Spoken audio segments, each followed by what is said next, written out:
படம் நம்பிக்கை வளர்க்கும் சரவணன் சுப்பையா இயக்குனர் அவர்களை பேசுகிற பீரங்கி சிரிப்பு மருந்து அண்ணன் சிங்கம்புலி அவர்களை உற்சாக கர ஓசையுடன் அழைக்கிறோம். சிங்கம்புலி அண்ணன் அவர்களை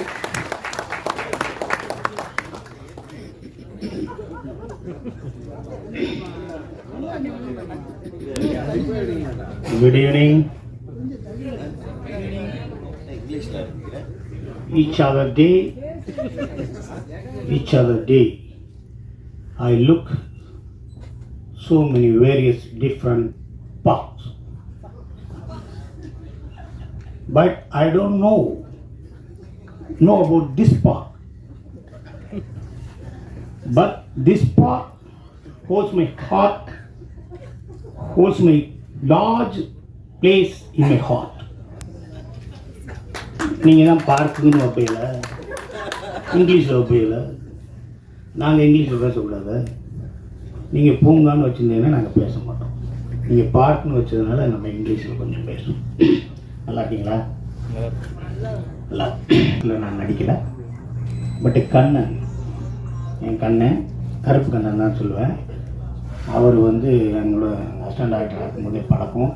நீங்கள் வாங்க, தயாரிப்பாளர் நீங்கள் வரணும்னு ஆசைப்படுறாரு, நீங்கள் வாங்கன்னு விட்டார். கண்டிப்பாக வரேன்னு விசிஆரில் ஷூட்டிங்கில் இருந்தேன். நான் வந்தேன், இன்றைக்கி வீட்டில் இருந்தேன்.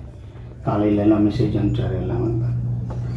ஸோ எல்லா பேரும் நீங்கள் வரீங்களா, நீங்கள் வரேன்னு சொன்னீங்களாமே, நீங்கள் வரீங்களான்னு சொன்னேன்னு என் தம்பி அன்பு சிறு முதலீட்டாளர்கள் தலைவர் இருக்கார். அவர் நீ வரேன்னு சொன்னாமே, நீ வரேன் அப்படின்னா எல்லாரும் பேசிக்கிட்டு இருக்கையில் நான் வரமாட்டேன் அப்படின்னு வீட்டில் கதை உடைச்சிட்டு படுத்திருக்கிறது முறையாக இருக்காது. நான் வரணும். யார் வரா? வேறுமரன் அவர் பேரில் சொன்னேன். வர சரி, நம்மளும் போயிடுவோம். தமிழ் கூட நான்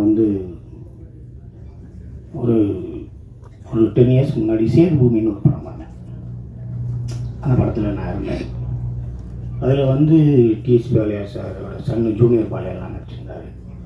அவரே சொன்னார், ஜூனியர் பாலையானே சொன்னார், அப்பாவோட ஒரு பாடி லாங்குவேஜ் உனக்கு இருக்குடா, பாலையா சாரோட இருக்குடா, என்னை விட உனக்கு அதிகமாக இருக்குடா அப்படின்னாரு. அதோட பெரிய பெருமை எனக்கு எதுவுமே இல்லை. ஆனால் தமனுக்காக இந்த ஃபங்க்ஷன் வரணும்னு தமன் யாருங்கிறீங்க? அவன் பெரிய ஒரு ஏர்லைன்ஸில் ஒரு 10 years பேக்கே அவன் 4 லட்சம் 5 லட்ச ரூபா சம்பளம் வாங்கக்கூடிய ஒரு பையன் தம்பி. அப்பயே 10 years முன்னாடி அவ்வளோ பெரிய போஸ்ட்டில் இருந்த பையன், பெரிய போஸ்ட்டில் இருந்தாப்புல ஏர்லைன்ஸில், ஃபாரினில், எமிரேட்ஸில். அதெல்லாம் வேணாம்ட்டு இங்கே உட்காந்து பண்ணிக்கிட்டே இருக்கார். திடீர்னு பார்க்குறேன் ஒரு சீரியலில் லீடாக பண்ணுறாரு. திடீர்னு பார்க்குறேன், என்ன தம்பி எங்கடா இருக்கு அப்படின்னா, ஒரு நொடின்னு ஒரு படம் பார்க்குறாரு. அதுக்கப்புறம் பார்க்குறேன் பார்க்கில் பறக்க வர்றாரு. உனக்கு இந்த சினிமா கண்டிப்பாக செய்யும்பா, நீ கவலைப்பட. இந்த சினிமா நீ கவலையப்படாதீங்க. 2 extremes இருக்கு. நிறையா படங்கள்லாம் நடிச்சுக்கிட்டே இருந்து 42 வயசுக்கு மேலே சூப்பர் ஸ்டார் ஆனவர் இங்கே. ஒரே படத்தில் பராசக்தியில் நடித்து சூப்பர் ஸ்டார் ஆனவர் சிவசக்தி. 2 எக்ஸ்ட்ரீம். சினிமா யார் கொடுக்க முடியுங்க? என்னை மாதிரி முடி இல்லாதவனு கொடுக்கும், நிறைய முடி வச்சு சீவ முடியாதவனுக்கெல்லாம் கொடுக்கும், புரியுங்களா? அதனால நீ எல்லாம் நல்லா இருக்கேன், நல்லா ஃபிட்டாக வச்சுருக்கேன், நான் பார்த்த மாதிரியே இருக்கேன், குண்டா இல்லை, இது வேணாம் இல்லை, ஒரு நல்ல ஒரு ஃபிட், ஹீரோக்கான ஒரு ஃபிட்டு, பேரசனை சொன்ன மாதிரி நல்லா இருக்கேன். இந்த படம் இல்லை அதை ஓடிக்கிட்டே இரு. ஒரு படம் வரும், அந்த படத்தில் சைன் பண்ணிக்கலாம். உனக்கு சினிமா ஒன்று பாதுகாப்பும், சினிமா செய்யும். ஓகே, அடுத்து இயக்குனரை பற்றி சொல்லணும்னா, ஒரு ஃபஸ்ட் ஹாஃபில் நெஞ்சு வலி, செகண்ட் ஹாஃபில் வயிற்று வலி, நெஞ்சு வலி. ஷார் சொன்னார், நான் லாரன்ஸ் மாஸ்டர்கிட்ட அவராக இருந்தேன், இவராக இருந்தேன். அதெல்லாம் நீங்கள் நம்புவீங்களா? என் ரிலேஷன் ஒருத்தர், எங்கள் அண்ணன் ஆல் ஆக்டரு, அவர் வீட்டில் நான் தங்கி அவர்கிட்ட அவருக்கு சினிமாவில் வேலை பார்க்கணுன்னு வந்தேன். அவர் ஒரு பெரிய ஸ்டுடியோவில் இருந்தார். அந்த ஸ்டுடியோவில் டார்க் ரூம்னு ஒன்று இருக்கும் தெரியுமா உங்களுக்கு? அந்த நெகட்டிவ் எல்லாம் போட்டு கழுவாங்கள்ல, சோடியம் தயோசல்ஃபேட்லாம் போட்டு கழுவி ஃபோட்டோவெல்லாம் அப்படி இப்படி மாட்டி வச்சுருப்பாங்கள்ல, அந்த ரூமில் லைட்டே போடக்கூடாது, ஒரே ஒரு ரெட் லைட் மட்டும்தான் இருக்கும். அந்த ரூமில் நான் 6 மாதம் தங்கியிருக்கேன். அந்த ரூமில் நான் 6 மாதம் தங்கியிருக்கேன். எப்போ போய் தெரியும் உங்களுக்கு? 10 மணிக்கு ஸ்டுடியோ அடைச்ச உடனே நான் போய் படுப்பேன். ஸ்டுடியோ ஆரம்பித்து வேலைக்கு வர்றதுக்குள்ளே நான் கிளம்பி போயிடுவேன். உள்ளே லைட் இருக்கா, பேஸ்ட் இருக்கா, ப்ரெஸ் இருக்கா, சட்டை எங்கே துவச்சி போகிறதுக்கு எதுவுமே தெரியும். இருட்டாக இருக்கும். அங்கே தங்கியிருக்கேன் நான். அயனவரத்தில், மடிப்பாக்கத்தில். சுதந்திரத்துக்கு போராட வந்தேன். சினிமாவில் சினிமா எனக்கு வேணும்ல, அதுக்காக தான் நான் வந்தேன். உங்களுக்கு புரியுது? உங்களுக்கு கொடிது கொடிது வறுமை கொடிது, இளமையில் வறுமை கொடிது, அவ்வளோதானே. ஃபஸ்ட் ஹாஃப் நீ கஷ்டப்பட்டேல, செகண்ட் ஹாஃப் மட்டி இல்லாட்டி ராசா தானே. உனக்கு பாரு, உன் காசு உனக்குன்னு ஒரு டாக்டர் முருகன், உங்கள் காசில் ராஜா 2 பக்கத்தையும் ராஜாவை ஊட்டி விட்டார். நீ எங்கிட்டு சுட்டி விட்டாலும் ராசா தான் விடுவோம் பாரு, உனக்கு மட்டியே விடுவார். ஏன்னா நீ உன்னோட முற்பதியை நீ சினிமாவை கொடுத்துருக்க. இனிமேல் உனக்கு ஒரு நல்ல ஒரு லைஃப் இருக்கும், நல்லது இருக்கும். எங்கள் அண்ணன் மக ரஞ்சனா நாச்சியார், எங்கள் அண்ணன் மக டாக்டர் பாலாவோட ஓன் பிரதரோட மக, ஓன் பிரதர் பாலாண்ணனோட அண்ணன் மக. எனக்கு அவர் அண்ணன் தானே. எங்கள் பெரிய மாமா அவர் பாலா கரெக்டரு உட்காருவா. அந்த பொண்ணு நான் ஏமாலிங்கிற படத்தில் வா அப்படின்னு நடி அப்படின்னு சொன்னேன். சீட்டு குடிக்கணும், குடிப்பேன் அப்படின்னு. சித்தப்பா உங்களுக்கு சரியாக இருந்தால் நான் பண்ணுறேன் அப்படின்னு சொல்லிச்சு. ராமநாதபுரம் மாவட்ட பாராளுமன்ற தொகுதி பாரதிய ஜனதா பொறுப்பாளர் அவங்க. பலாப்பழத்தை தூக்கிட்டே போயிட்டு இருந்தாங்க எங்கள் மாமாவுக்காக. இந்த படத்தை தயாரிப்பாளருக்கு இன்னும் நிறையா படங்கள் பண்ணணும், அது பண்ணணும், டேரக்டர் நிறையா படம் பண்ணணும். பாட்டு எழுதினவர் சூப்பர், அவரை தான் எல்லோரும் பேசியாச்சு. நீங்கள் ப்ரொடியூசர்கிட்ட நான் ஒன்று கேட்குறேன், தமன்கிட்ட சம்பளம் வந்துருந்தீங்கன்னா சம்பளத்தை வாங்கிக்கங்க, திருப்பி வாங்கிக்கங்க. ஏன்னா இவ்வளோ முத்தம் கொடுக்குறீங்க, இவ்வளோ பெரிய வாய்ப்பெல்லாம் நம்மளுக்கெல்லாம் வராது. நான்லாம் கேட்பேன், டேரக்டர்லாம் வரையில, தம்பி இந்த படத்தில் நம்மளுக்கு ஜோடி இருக்கிறாங்க இருந்துச்சுன்னு, ஆனால் உங்ககிட்ட கோச்சிட்டு ஓடி போயிடுச்சு. அப்படியா? அப்புறம் இல்லைண்ணே இருந்துச்சுன்னு, அது உங்க கூட பேசாமல் வீட்டுக்குள்ளேருந்தே கட்டிக்கிட்டு இருந்தேன். எப்பப்பா ஜோடியாக கிடையாது, எதுவுமே கிடையாது. ஒரு படத்தில் நான் ஒரு பெண்ணை ரெக்கமெண்ட் பண்ணி நானும் அந்த பொண்ணு நடிக்கணும் அப்படின்னு அந்த படம் நானும் அப்படி தூங்கிட்டு இருக்கோம். அப்போ இந்த ஸ்டேஷன்லேருந்து என்னை ட்ரான்ஸ்ஃபர் பண்ணிடுவாங்களா அப்படிங்கிற மாதிரி நான் அப்படியே தூக்கம் இல்லாமல் இருப்பேன். படுத்து தூங்குங்க, ஏன் இதெல்லாம் யோசிக்கிறீங்க அப்படின்னு சொல்லி நானும் அந்த பொண்ணும் வரையிலே படுத்து பேசுகிற மாதிரி இருந்துச்சு.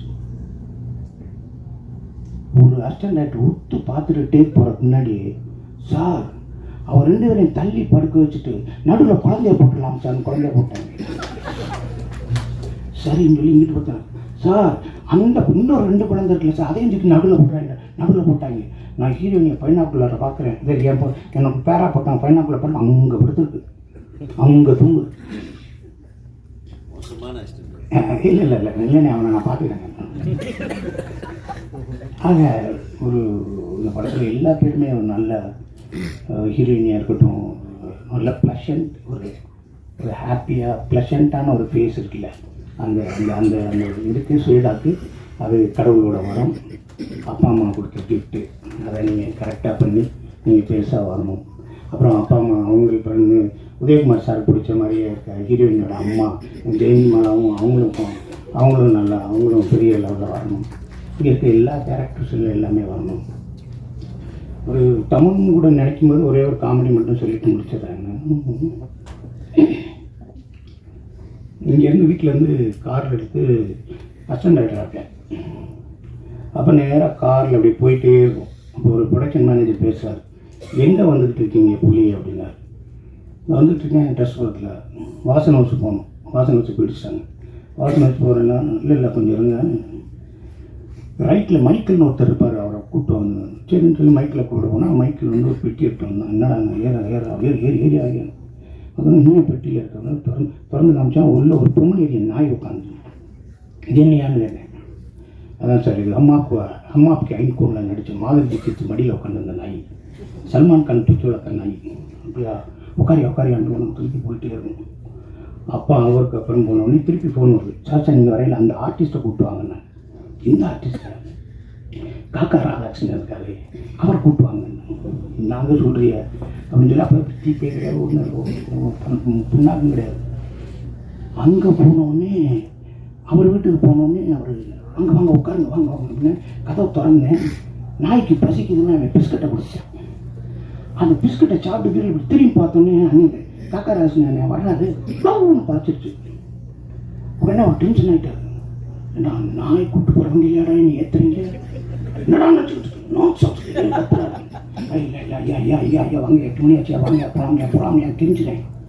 இல்லை ஏற மாட்டேன்ட்டோன்னு என்னை திரும்பினோடனே நீ இந்த வண்டியில் வரக்கூடாது, நீ தானே அசிஸ்டன்ட் டைரக்டர், நீ தானே ப்ரோக்ராம் பண்ண வரக்கூடாது. நான் தெரிஞ்சுறேன், நீ போனேன் ஆட்டோ காசுக்கு வாங்க நான் சொன்னேன். முன்னாடி உட்காந்து வரவே விடாதுண்ணா. கார் கண்ணாடி மூட்டார். நான் சொன்னேன் இந்த அம்பாசரில் காக்கா போகலாம், நாய் போகலாம், சிங்கம் புலி வரக்கூடாதா?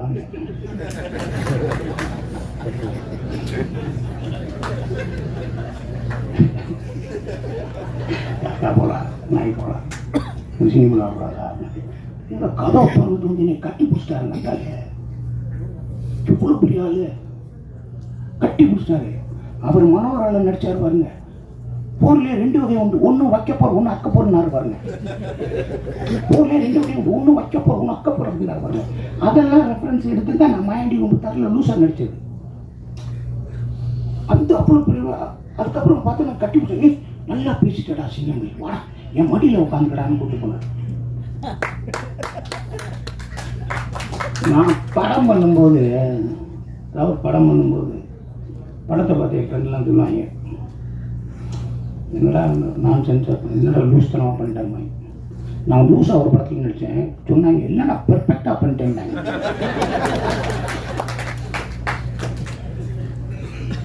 நான் அசிஸ்டன்ட் டைரக்டர் ஒரு ரூம் வீட்டில் இருப்போம், முடிக்க 6 அசிஸ்டன்ட் டைரக்டர் ஒரு வீட்டில் இருப்போம். எல்லா பேரும் வேலை, பிவாசு உதயகுமார் சார் எல்லோரும் அவங்க எங்கிட்ட வேலை பார்க்குறாங்க. நான் எல்லா பேர் கார் வந்தோன்னு மாப்பிள்ள கார் வந்துச்சு, இப்போ எல்லாத்தையும் ஏற்றி விட்டு கதை விடப்பேன்.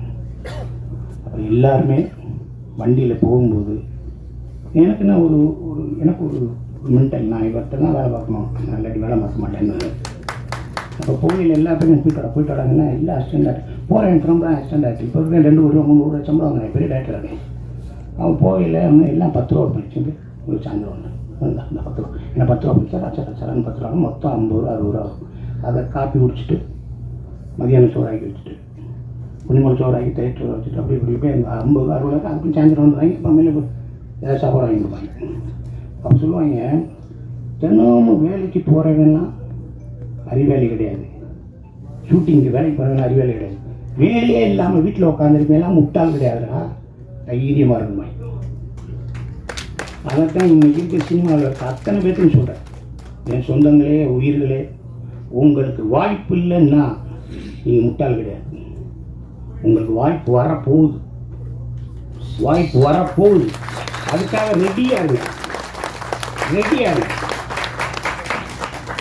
நான் ஃப்ரெஞ்சு கிஸ்ன்னு ஒரு படம் பார்க்குறேன், நிறைய தடவை பார்த்துருக்கேன். ஐ லவ் ஃப்ரெஞ்சு கிஸ்ன்னு ஒரு இங்கிலீஷ் ஃபிலிம் பார்த்துருக்கேன். அதில் ஒருத்தன் போய் ஒரு மண் இருக்குல்ல, மண் கீழே இருக்கிற மண், அந்த மண்ணை எடுத்து அப்படியே பார்ப்பான்.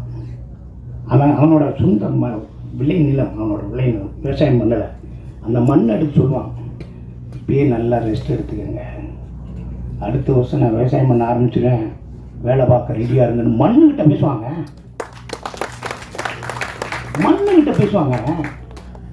அதனால இன்னைக்கு சொல்கிறேன், இந்த கதாநாயகனாக இருக்கட்டும், இங்கே இருக்க கேமராமேனாக இருக்கட்டும், இங்கே இருக்க எடிட்டராக இருக்கட்டும், இங்கே இருக்க சின்ன சின்ன வேலையை பண்ண அசிஸ்டன்ட் டைரக்டராக இருக்கட்டும், எல்லாரும் போய்கிட்டே இரு.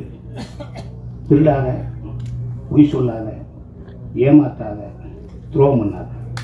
உனக்கு வருங்க வாழ்க்கை, உனக்கு ஒரு நாள் வரும்.